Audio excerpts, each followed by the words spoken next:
Assalamualaikum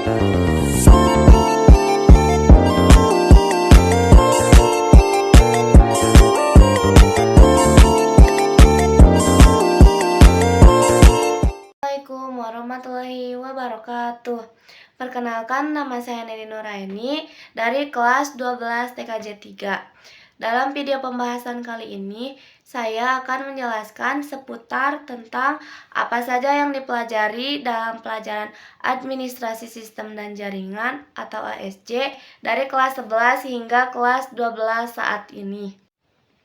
Materi kelas 11 pelajaran ASJ atau Administrasi Sistem dan Jaringan, kita difokuskan belajar tentang sistem operasi jaringan. Sistem operasi jaringan atau Network Operating System adalah sebuah jenis sistem operasi yang ditujukan untuk menangani jaringan. Umumnya, sistem operasi ini terdiri atas banyak layanan atau servis yang ditujukan untuk melayani pengguna, seperti layanan berbagi berkas, layanan berbagi alat pencetak atau printer, DNS service, HTTP service, dan lain-lain sebagainya. Fungsi-fungsi utama sistem operasi jaringan antara lain: 1. Menghubungkan sejumlah komputer dan perangkat lain ke sebuah jaringan. 2. Mengelola sumber daya jaringan. 3. Menyediakan layanan. 4. Menyediakan keamanan jaringan bagi multiple users. 5. Memudahkan menambahkan klien dan sumber daya lainnya. Keenam, memonitor status dan fungsi elemen-elemen jaringan. 7. Distribusi program dan update software ke klien menggunakan kemampuan server secara efisiensi dan menyediakan toleransi kesalahan. Adapun jenis-jenis sistem operasi jaringan berdasarkan layanan atau interface. Yang pertama ada sistem operasi jaringan berbasis GUI, yaitu sistem operasi yang dalam proses instalasinya user tidak perlu menghafal sintaks-sintaks atau perintah DOS bahasa pemrograman yang digunakannya. Berikut ada beberapa sistem jaringan berbasis GUI, yaitu Linux Red Hat, Windows Server 2003, Microsoft LAN Manager, dan Novell NetWare, dan lain juga sebagainya.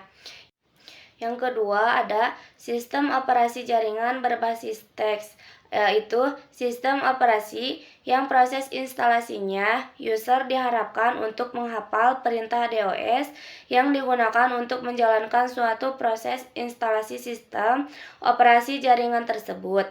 Di antaranya adalah Linux Debian, Linux SUSE, Sun Solaris, Mac OS, Unix, Windows NT, Windows 2000 Server, dan lain sebagainya.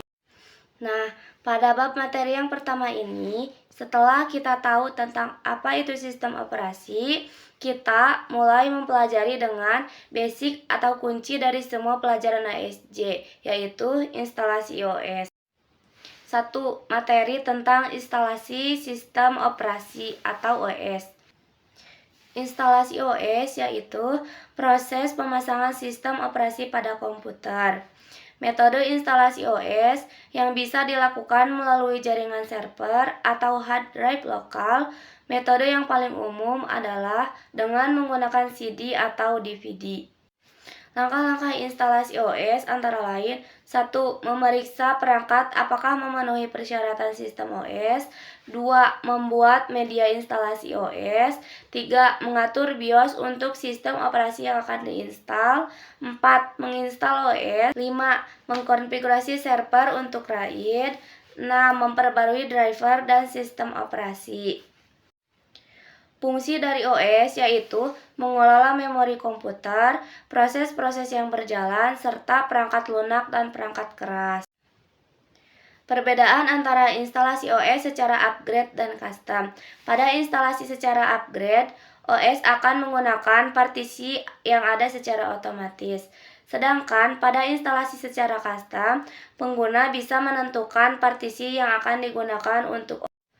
Oh iya, tidak lupa juga, kebetulan pas kelas 11 sampai kelas 12 ini, kita menginstal OS Debian Linux, mau itu yang 32 atau 62 bit.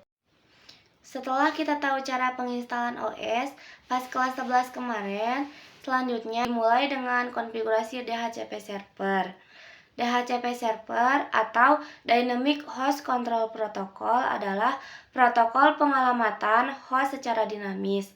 Dalam sebuah jaringan yang besar, akan ada bagian yang pengalamatan IP address tidak begitu kritikal. Di bagian ini, pengalamatan IP bisa dilakukan secara dinamis dan otomatis. DHCP server bekerja dengan cara menawarkan diri sebagai DHCP server dan menawarkan IP kepada host yang terhubung. Host akan meminta alamat IP kepada DHCP. Lalu, DHCP server akan memeriksa apakah masih ada alamat yang tersedia dan alamat apa saja yang tersedia itu. DHCP server bisa diinstal dengan menggunakan perintah apt strip get install nama underscore paket. Dalam kasus ini, paket yang kita install bernama dhcp3 strip server.apt strip get install dhcp3 strip server. Materi yang ketiga ada konfigurasi FTP server, protokol pengiriman file atau biasa disebut FTP, File Transfer Protocol adalah sebuah protokol client server yang memungkinkan seorang pemakai untuk mengirim atau menerima file dari ke sebuah tempat mesin dalam jaringan. Ia bekerja menurut aturan transport TC dan sangat banyak digunakan dalam jaringan internet. Meskipun demikian, juga dapat digunakan pada jaringan lokal atau LAN.